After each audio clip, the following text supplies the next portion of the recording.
Welcome back to the Talk Tonight. In court today, David Renz made an appearance, although our cameras were not allowed in, so we don't have new video of David Renz. We have this shot of him when he was arrested last month. State police walked him out of their police station. He was indicted yesterday, pled not guilty today to a 37-count indictment charging him with that March 14th kidnapping and murder of Liverpool school librarian Laura Bresnahan and the rape of a 10-year-old girl. Joining us now to talk about the case is defense attorney Don Kelly from the Tully Rinke law firm. You happen to have a case in court today that was in the same courtroom as this, and yes, you stuck around and heard it all unfold. Yeah, I was able to witness it all come about. It's interesting. You know, sometimes you get a picture of a defendant based upon the media story and the descriptions of him, and he did not fit the bill. Certainly, everyone in this country is entitled to stand before a jury, have the case tried. If you were his attorney, what would be your first kind of move here in the case? Well, given the hot button media issue it is, and rightfully so, I think the first thing I would do is try to move it out of Onondaga County and seek a change of venue with the Appellate Division and 4th Department. And how successful are those motions, and typically in cases? They are typically unsuccessful.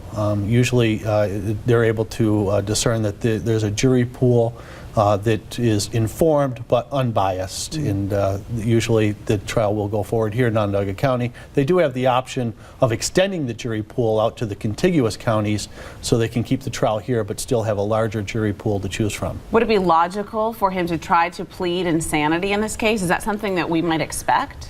Given the information that's come forward from the District Attorney's Office, specifically with respect to his buying the twist ties and stockings prior, I don't know that a insanity defense would be a sound trial strategy. Why do you say that? It shows premeditation on his part, that he was actually planning, whether he was planning this specific crime, he was planning to abduct and to hurt somebody. What would your communication be like if you have a case like this in terms of the client?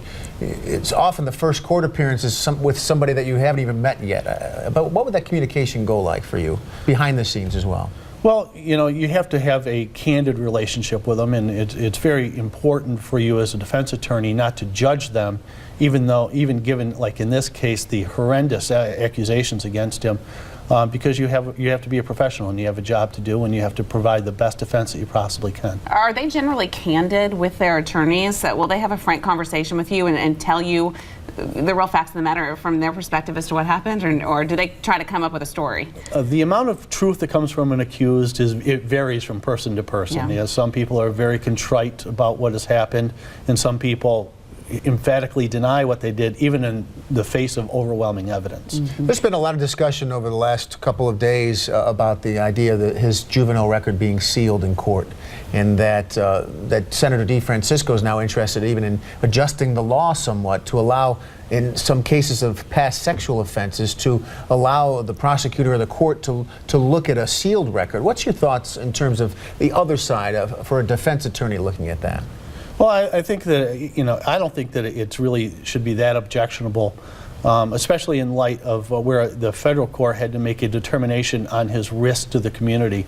I think that had the presiding magistrate judge had more information with respect to his background, he may have made a different determination with respect to the level of risk that Mr. Renz posed to the community. You obviously have worked with a number of jury pools over your time here. How difficult is it to find a jury that can stand back in an emotional case like this? I mean, obviously you hear the details of what this man's accused of doing to that woman and this little girl.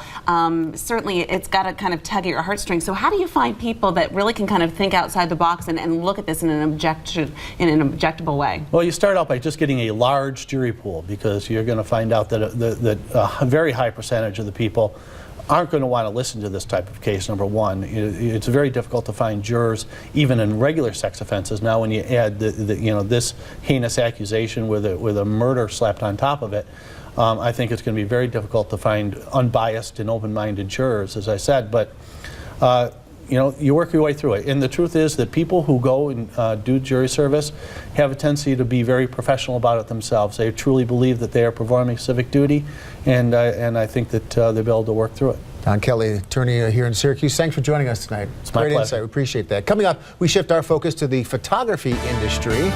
Smartphones are changing the way we take pictures for sure. But what are your recollections of the old days when you were a kid?